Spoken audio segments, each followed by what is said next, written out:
I want to talk to you a little bit today about Beowulf, but you can't talk about Beowulf unless you talk about the Anglo-Saxon period of literature from 449 until 1066 AD.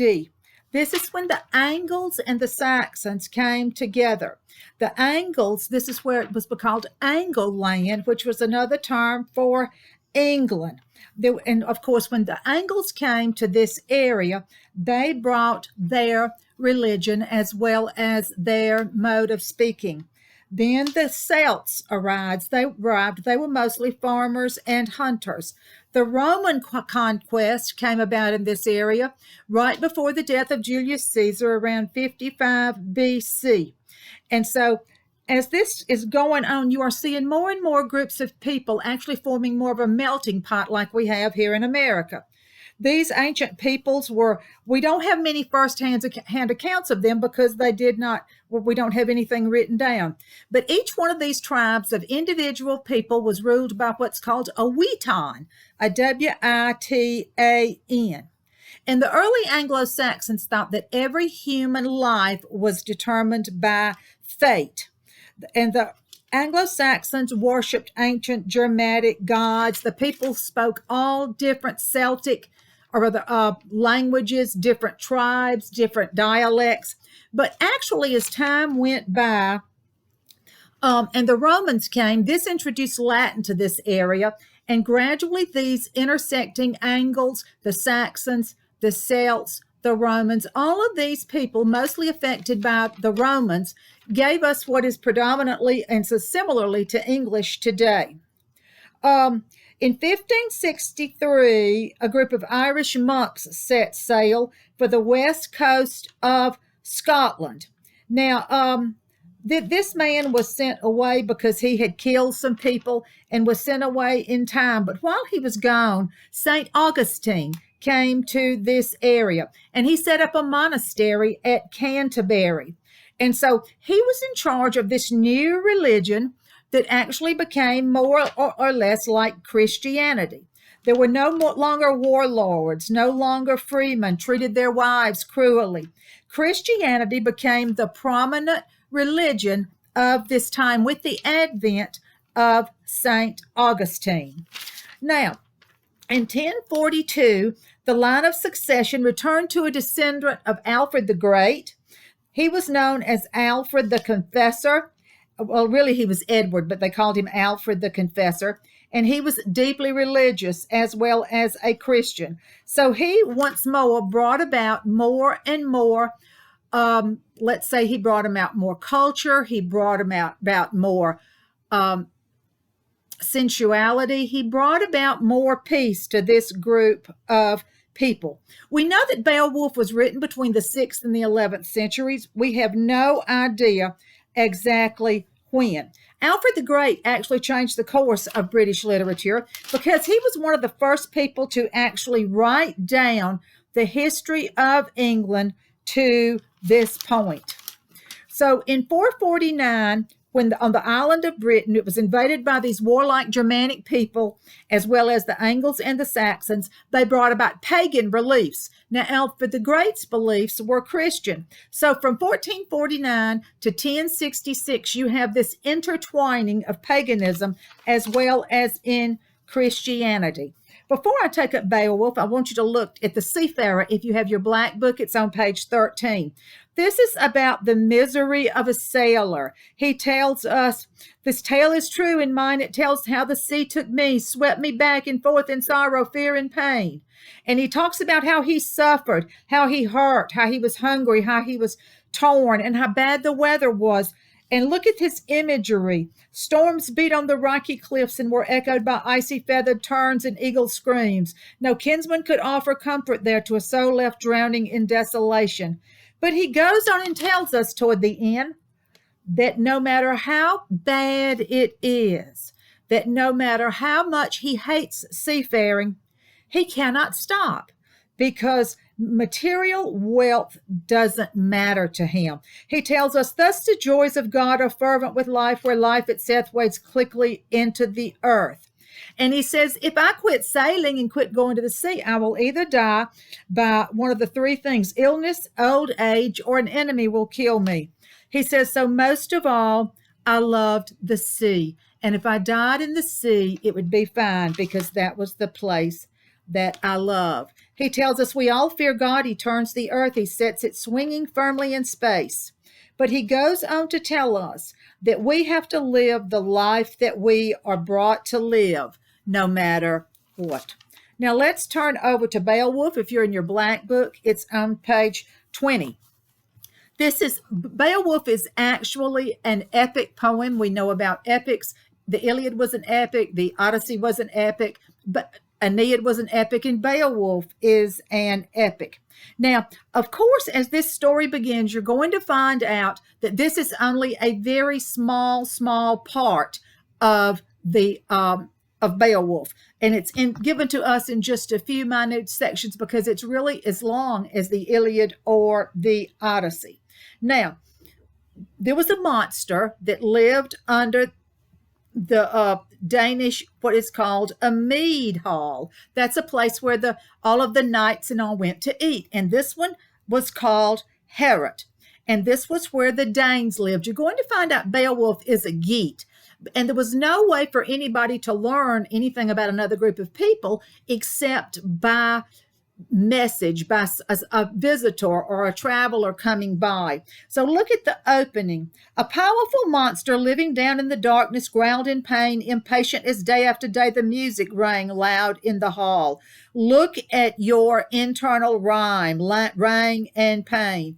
Grendel, and some people thought that Grendel was a descendant of Cain. He was so evil. Now, you're going to see paganistic as well as Christian values interspersed throughout this poem.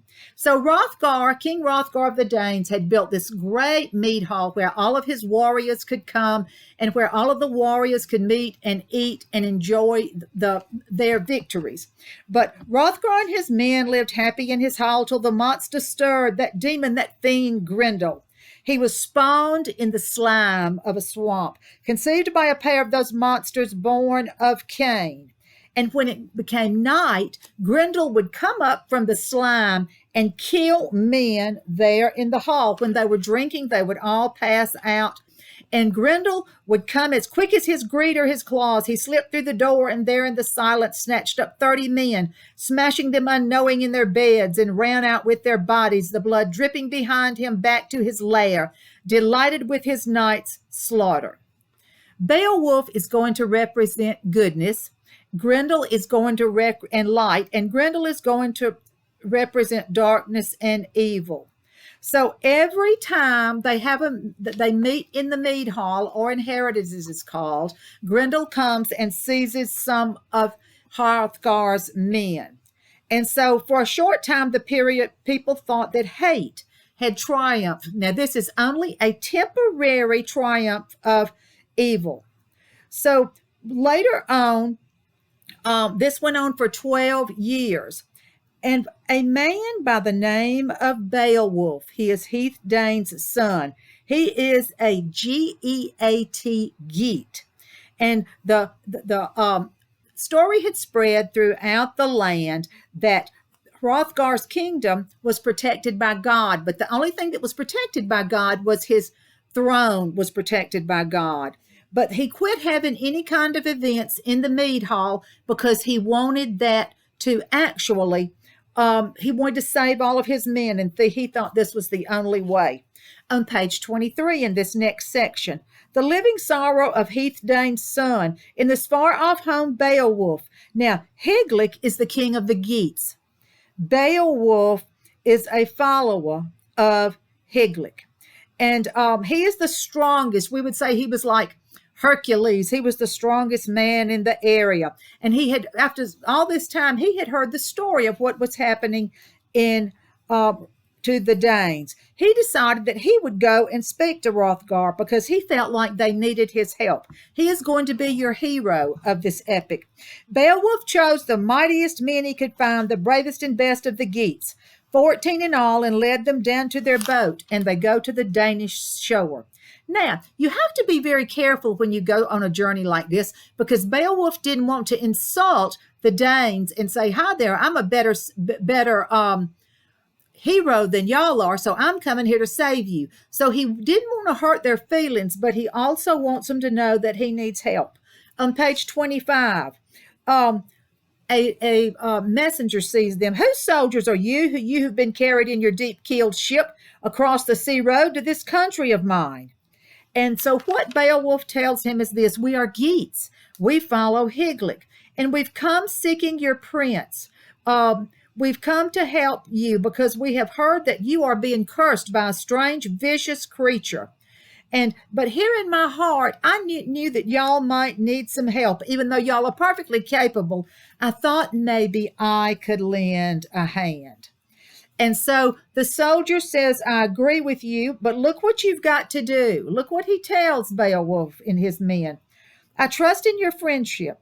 He says, "Go forward, weapons and armor, on into Denmark." That, of course, is where the Danes live. "I'll guide you, and my men will guide your ship here at the shore." And he says, then they move on. Their boat is left, and they go to Heorot. And it was beautiful, this mead hall. It was covered with hammered gold and glowing in the sun, that most famous of all dwellings. Beowulf and his men go in. And he told a few of his men to stay outside with weapons, because he really did not know how this was going to go. And Beowulf goes in, line 237. "Hail, Hrothgar! Higlik is my cousin and my king. The days of my youth have been filled with glory." Now, sailors have brought us stories of Heorot, the best of all mead halls, deserted and useless when the moon hangs in the skies and the sun had lit. "And my best of them, my duty was to go to the Danes. They have seen my strength for themselves, have watched me rise from the darkness of war, dripping with my enemy's blood." He says, "I have defeated 5 great giants." He is also a great speaker and a great orator. And he tells us, I have come to help. And the theme of this poem you see on page 28, line 284. "Fate will unwind as it must." What it means here is what will be, will be. I don't care what happens to me. I've come to help you. Now, so that night, Beowulf and his men sleep in the mead hall under the battle with Grendel. Out from the marsh, from the foot of misty hills and bogs, bearing God's hatred, Grendel came, hoping to kill anyone he could trap on this trip to High Heorot. He moved quickly. And look what he does. He slips into Heorot, and he strode across the floor, and he started grabbing the warriors. And when he did, fate that night intended Grendel to gnaw the human bones for the last time. Grendel snatched up the first Geat. He ripped him apart and drank his blood.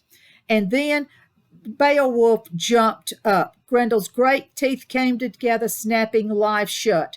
Now, we have words that are called keenings, Kenninings, that are in Anglo-Saxon literature. Keenings are metaphors or other names, descriptive terms for people. Beowulf in line 325 is called the shepherd of evil, guardian of crime. That is a keening about him. And Grendel is fearful, but he's also a coward. He started to run from Beowulf, and Beowulf grabs him, and they fight profusely. Yes, Grendel cannot be harmed by a sword or a weapon. So finally, the Beowulf wrenches his arm out of its socket. A keening is here about Grendel, that sin-stained demon. His time had come. His days were over. His death was near.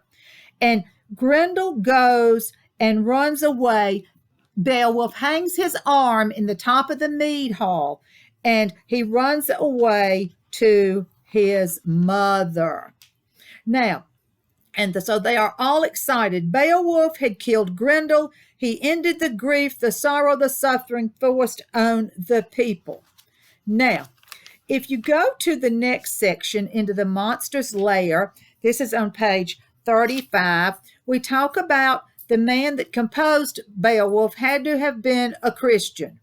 And so this we have never known who wrote Beowulf.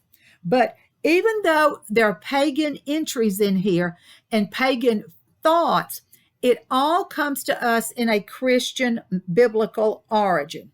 So Grendel's mother came the next day. She grabbed the arm and carried it off of her sons and killed Hrothgar's closest friends.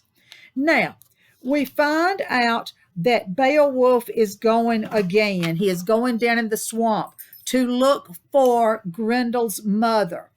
And the Danes pray to to Beowulf, save us once more, and again twisted gold heaped upon ancient treasure will reward you for the battle you win. So this is the lady monster. This is Grendel's mother. Now Hrothgar has to go and jump down into a murky pond. There is a man that in the original part that it's deleted here, Unferth, had been very critical of Beowulf before he went after Grendel. But after he killed Grendel, he apologized and said he was sorry. Beowulf's sword is called Hrunting, Hrunting. And here on page 36, line 460, Beowulf says, and you, Unferth, let my famous sword stay in your hands. I shall shape glory with Hrunting, or death will hurry me from this earth. The man who was very critical of Beowulf and later apologized was named Unferth. We've read the Odyssey, and if you remember, Laodamas and Broadsea made fun of Odysseus when he was in the land of the Phoenicians, and then later they apologized when they found out who he was. So this is what we see here. This is the same thing. Unferth makes fun of Beowulf until he sees his victory. Now, all of his men are standing around watching. He leaped into the lake, and for hours he sank through the waves. And when he gets to the bottom, there's Grendel's mother. She welcomed him in her claws, clutched at him savagely, but she wasn't able to harm him. She tried to work her fingers through. He wore what's called chain mail, M-A-I-L. It was a very finely woven, what we would call a bulletproof vest. Of course, back then it was to keep you from being stabbed, and it was very fine chain, and it would grab the sword. So this is what he was wearing as he went down there. She carried him to her home, and he tried to get free. And they're fighting on and on and on, and he knew that's why he left Hrunting. He knew his sword wouldn't do him any good. But he looks up on the wall, and he sees a sword that Grendel's mother had taken from a giant. And look what he decided. If weapons were useless, he'd use his hands, the strength in his fingers. So fame comes to the man who means to win it. This is another very famous quote from this. If you want it, you got to take it. You've got to want it bad enough. So fame comes to the men who want it. Beowulf was a great soldier. He was strong, but she drew a dagger and tried to kill him. But the chain mail on his shirt caught it. Now, so of course, we are afraid that Beowulf is going to die, but look what happens. Holy God came down and gave judgment for truth and right to win over evil. And this is when he looked up and he saw on the wall a heavy sword hammered by the giants. And he grabbed that sword off the wall and he struck at her, and he struck the mother in the neck and cut through her neck, bones and all. So all of the men had given up except the Geats. All of the Danes had gone back home.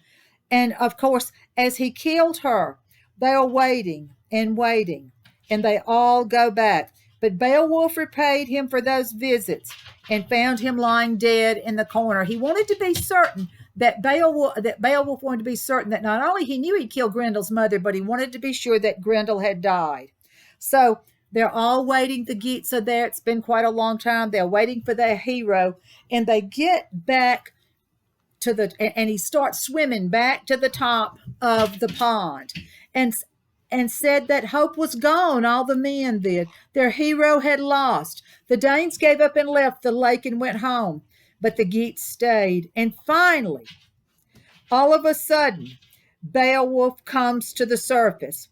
And he has Grendel's head well, and the hilt of the giant's sword, because her body was so evil it had destroyed he only had the hilt or the handle because it had destroyed the blade itself.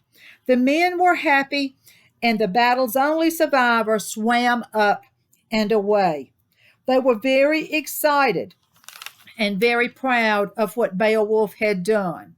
Then the Geats' brave prince entered Herod covered with glory. He sought Hrothgar to salute him and show Grendel's head, and they all drank and were happy. Finally, after Hrothgar honored Beowulf, he went home. He went home, and when Uncle Higelac died, he became king himself. And for 50 years, Beowulf ruled Geatland. But he became old and very sad, and for his last battle, they come and tell him that there was a fire-breathing dragon that was bothering the people. He says, I'm not afraid, but I'm going to fight one last time and save my people from this dragon. In his heart, he knows he will never return. He comes and tells his followers, I'd use no sword, no weapon if this beast could be killed without it, crushed to death like Grendel, gripped in my hands and torn limb from limb. But his breath will be burning fire. I feel no shame, and I mean to stand, not run from his shooting flames. Till fate decides, once again we're back to fate, which of us will win. Now you've got to remember that fate is a pagan tradition. Goodness and kindness and destiny and free will, all of those things come from God. For fate will decide which one of us will win. Beowulf had rather die in battle than die as a failure and just of old age. No man but me could hope to defeat this dragon. And he says, what I'm going to do, I'm going to divide everything among my people.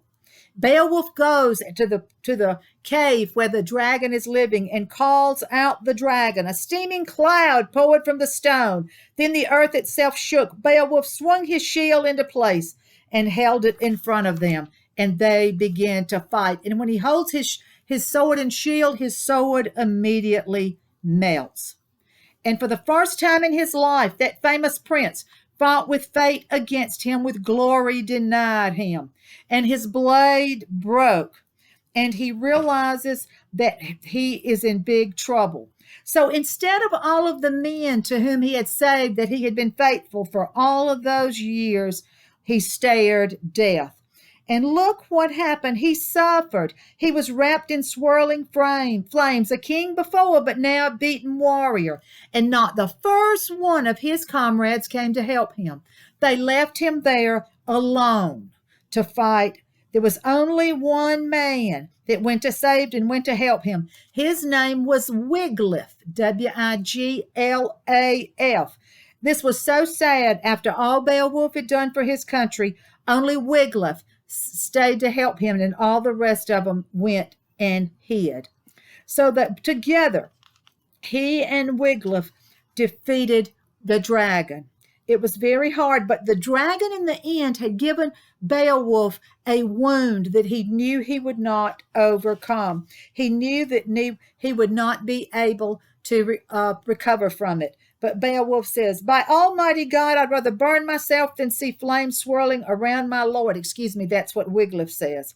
And he says, this is horrible, dying miserably and alone, butchered by this savage beast. He said, but I'm going out to him. And this is what he did. Wiglaf ran to his king, crying encouragement as he dove through the dragon's deadly fumes. And Wiglaf and Beowulf, of course, killed the dragon. And the dragon lay there. And this Beowulf has 3 final requests before he dies. And these are the 3 final requests. But first of all, they waited to see if any more monsters would appear. And none did. And Beowulf had finally killed the dragon with what was left of his sword. But look at the 3 final wishes of Beowulf. He bears no revenge or anger against these men that did not help them.